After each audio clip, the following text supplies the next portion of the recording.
Baby Abby is learning a famous nursery rhyme, but these children are learning a lot more by having a baby in school. There's a new breed of teachers in primary schools, and they are younger than ever before. The idea is that the growth and development of each baby can be incorporated into art, science and technology, and maths lessons. The schools which have been doing this believe that bringing babies into class can benefit not just the children, but the parents and the babies themselves. By seeing firsthand the month-to-month changes of babies from a social and emotional perspective, they would be able to reflect and learn about their own social and emotional development month on month, year on year throughout the school. The response from the children's been really good. They've been really excited about it. In a way, they're kind of adopting a parent and a new baby, and that baby belongs to them. This is Ryan's 20th visit to Fazakerley Primary School in Liverpool. At the tender age of nearly 2, he's the youngest member of the Year 4 class. The baby sessions are normally held away from the usual classroom, in a family learning room. Once Ryan is settled in, the rest of the class are brought in. Before every session that we have, we remind them of the ground rules of what we expect of their behaviour, about if they upset the baby or if the baby begins to cry or mum feels that the baby's not in a safe setting, then the session's brought to an end.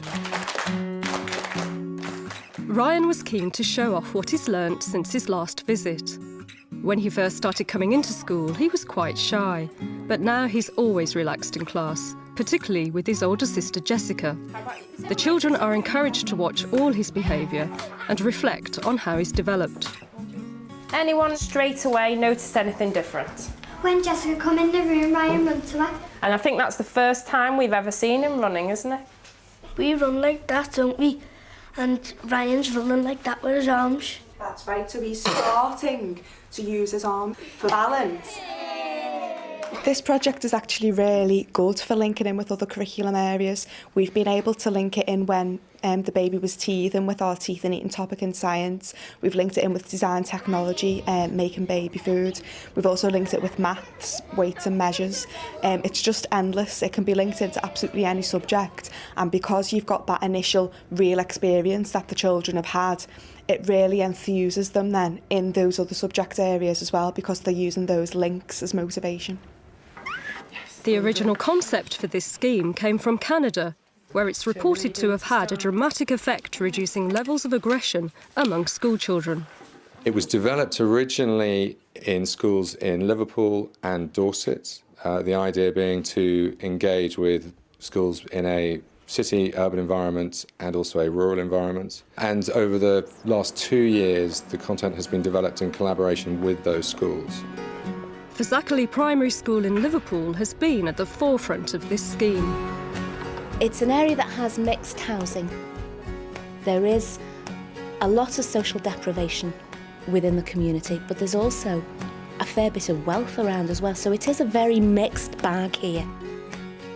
The project was launched in school 2 years ago, and we thought that it'd be beneficial because a lot of the parents have had issues with school and wanted to make school more of a hub of the community.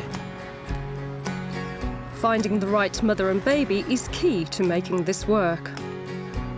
Jackie was the first to be signed up 2 years ago. She was a mum who was familiar to us at school because she'd had a child who'd gone through our school before, and her daughter was actually in my class at the time. So when we found out she was pregnant, we just thought she would be an ideal candidate to come into the school. Come on, do you want to have some sweets? At first, she was very nervous. She's quite a shy person. So we said we would just do one session and see how she felt after that.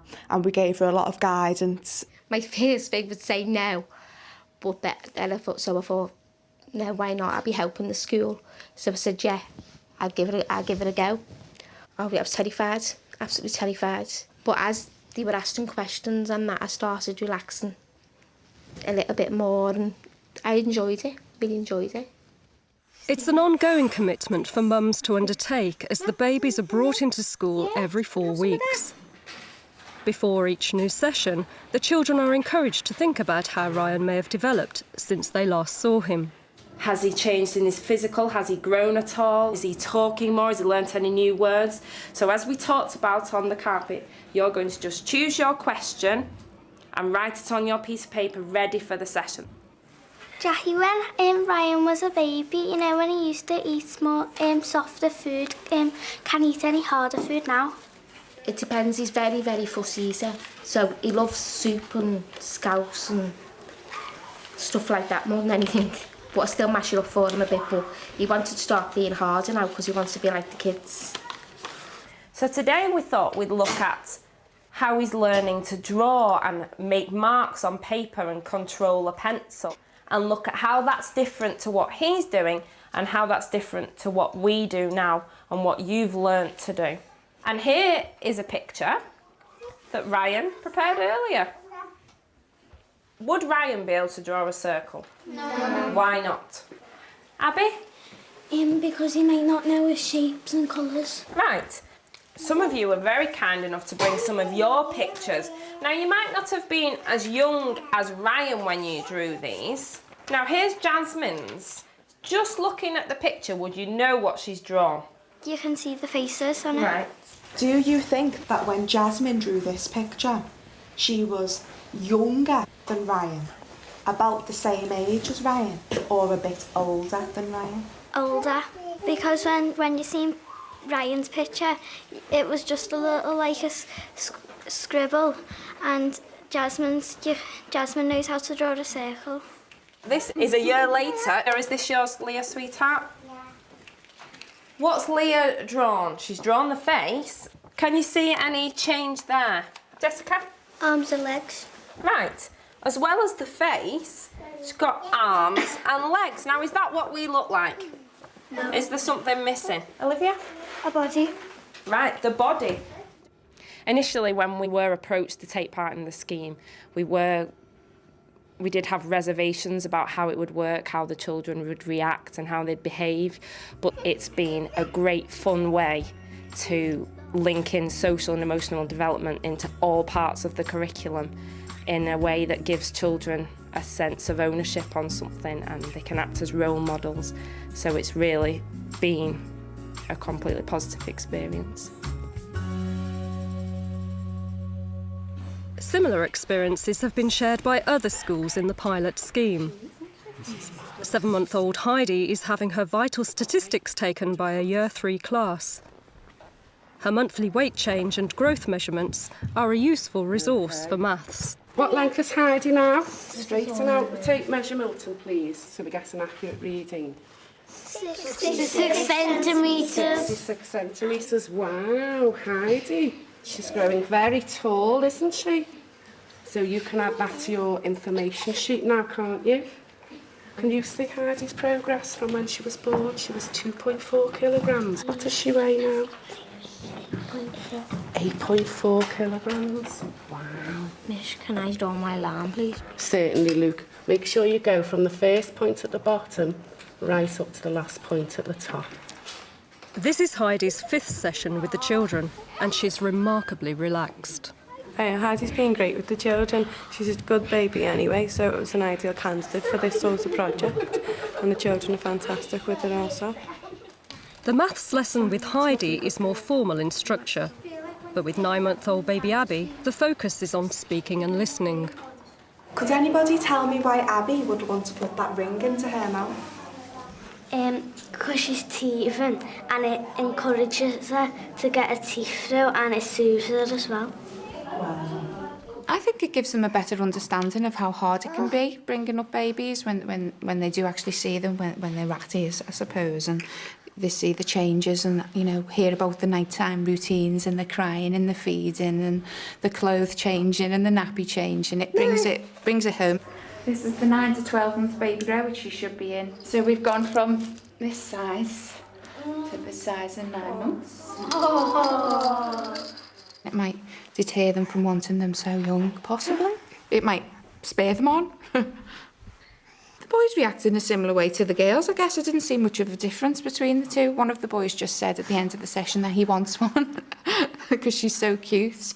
It brings a softer side of them out than it does necessarily in the playground. Twinkle, twinkle. It will help her develop as well, watching the other kids. With Twinkle Twinkle, she makes the signs with her hands. She sees what they're doing, she'll automatically copy. She's at that stage now. And also with Oh MacDonald, she started to make the moo sounds and various animal sounds, and that's by watching and copying the other children. How I wonder what you are. Thank you. By watching the baby's behaviour in class closely, the children are then able to reflect on their own behaviour, whether it's good or bad. Do you know then when Ryan was playing that game with you and he was kicking at you and doing this to you on your face? You enjoyed that, didn't you? You were having a little bit of a laugh and a little bit of a joke about it, and so was Ryan. So that was okay. But if Ryan did that at home, maybe to his older brother or sister, or Jackie took him to play in somebody else's house and he did it there, what do you think Jackie should say to him then? She'd tell him to stop it. When he's older, he's going to get into the habit of kicking and hitting people. One of the things that we really focus on in our school is social and emotional aspects of learning. It also makes them feel really mature about their own behaviour and emotions, because it makes them aware that they are actually able to control what they do, and they do know the difference between what's right and what's wrong. So it gives them that sense of self-confidence that they can make those choices for themselves and they can choose to do the right thing. Sessions with the baby last about 45 minutes. Then the children continue with their learning in the classroom. After Ryan's visit, they are asked to draw self-portraits. This is Bradley's picture that he's just drawn. It's not finished, but there's something that Megan hasn't drawn when she was younger. And I'm thinking something not to do with the legs. Hands. We have hands, don't we? And on the hands we have? Fingers. Fingers. So the end of his hand, he has 4 fingers and then a thumb, and he's even drawn the thumb differently to show the difference. Look, where's his eyes? His eyes, where are they?